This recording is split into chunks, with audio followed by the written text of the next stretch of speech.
Hello so guys, আসসালামু আলাইকুম। Welcome my YouTube channel. তো আজকে কিছু ডিজাইনের ব্যাপারে কথা বলবো, ডিজাইন দেখাবো। ঠিক আছে, এখানে আমার কিছু নিয়ে হচ্ছে। আমি যেহেতু নিজে নিজে ক্যামেরাটা করছি, তবে আমি চেষ্টা করবো অন্য কাউকে ক্যামেরাটা দিয়ে ধরার। আমি আপনাদেরকে ভিডিও সব কিছু বলবো। ডিজাইনটা পিওপি ডিজাইন, সেটা আমরা ইট দিয়ে করতেছি। কিভাবে করতেছি সেটার ব্যাপারে আপনাদেরকে বলবো। সো গাইস, তো আমি ক্যামেরাটাকে ব্যাক করে নিয়েছি, কেন ক্যামেরা সেরকম করার মতো কেউ আসছে না, ধরছে না। ঠিক আছে, তো আমি নিজে নিজেই করছি।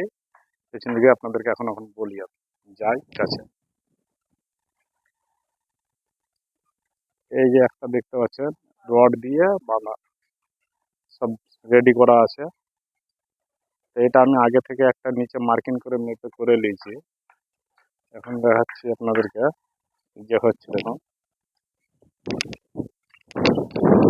এটা একটা দেখতে পাচ্ছেন। এরপরে একটা ইট বসার দিকে হয়েছে। এটা এইভাবে দুই দিকে 3 ইঞ্চি করে বসানো হবে ভাঙাটাতে।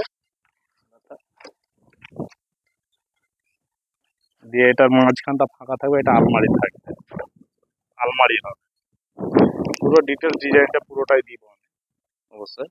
আর এরকম আরো আকর্ষণ ডিজাইন পাওয়ার জন্য আপনারা আমার চ্যানেলটাকে সাবস্ক্রাইবার করে রাখুন, আরো ভালো ভালো ডিজাইন পাওয়ার জন্য। আর এইটা একটা দেখতে পাচ্ছেন, এই যে রডটা আছে, এই রডটা উঠছে, দেখুন।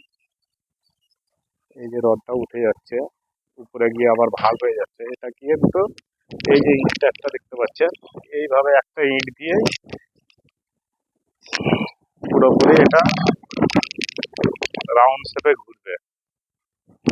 তো ওখান থেকে আবার গিয়ে এরকম দুটো ভাগ হয়ে যাবে রাউন্ড। এই দেখুন, দেখে একটু সরে যা।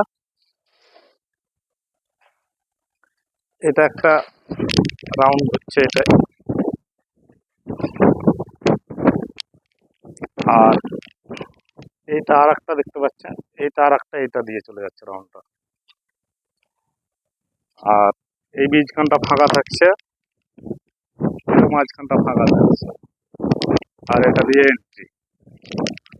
তো এই রুমটা বেশিরভাগ লিভিং রুমের ডিজাইন হয়, আপনার ডাইনিং রুমের হয়, কিচেন রুমের হয়, কিন্তু এটা একটা আলাদা ধরনের রুম আমরা করছি। যেমন এটা খালি শুধু অনলি শুধু নামাজ পড়ার জন্য এই রুমটা করা হচ্ছে। এখনো ভিতরে অনেক ডেকোরেশন, অনেক কিছুই হবে। আর পুরোপুরি ডিজাইনটা আপনারা পাওয়ার জন্য চ্যানেলটাকে সাবস্ক্রাইব করে রাখবেন। আর ভালো লাগলে একটু লাইক করে রাখবেন।